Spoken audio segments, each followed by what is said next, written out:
সাধারণ মাদার জিয়ারত করবেন, বাটে মালনী সরকার চা বাগান, বাটে যাইবেন তোমার কাতার গুল, বাটে যাইবেন সাদা পাথর গুলি আছে সন্ধ্যা হয়ে যাবে। তখন দেখেন চিন্তা করি সার্ভিস হয়ে গেলে সন্ধ্যা হইতো না, সন্ধ্যা হয়েছে না রাত 4টা। মানে ওই জায়গার মধ্যে রাত 8টা না 10টা বাজান, কিন্তু বাইরে গেলে তো আমার গ্যাস পড়বে, আমার খরচ আসবে।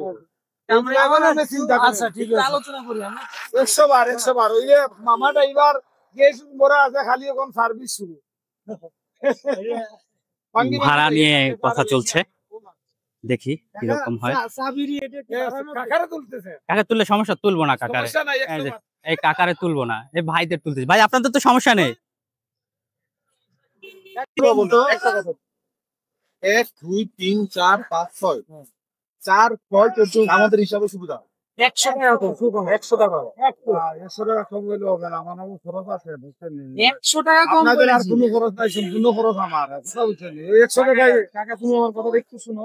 আমরা মানুষের মতো বলেই নিতে পারি, বলেছি তুমি বলবে না, কিন্তু বলে 100 কমাইছি 100 টাকা 100 টাকা কম দিতে পারবা না। বিঘা 3,500 টাকার ভাড়া আমি বলিয়া দিছি মশারা দেখছি ঠিক হবে না, লাস্টে আমরা কমে নিয়ে আনি ভাই, আমরা এত কথা কইতাম না।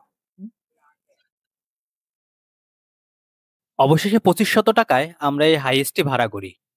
এই হাইস্টটিতে করে আমরা প্রথমে দরগা গেট যাব, সেখানে গিয়ে আমরা আমাদের হোটেল রুম বুকিং করব। হোটেল রুম বুকিং করার পরে সেখানে আমরা ফ্রেশ হব। ফ্রেশ হওয়ার পরে নাস্তা করব, এবং নাস্তা করার পরে আমরা আমাদের প্রথম দিনের যে ডেস্টিনেশনগুলো আমরা কভার করব, সেই ডেস্টিনেশনগুলোতে চলে যাব।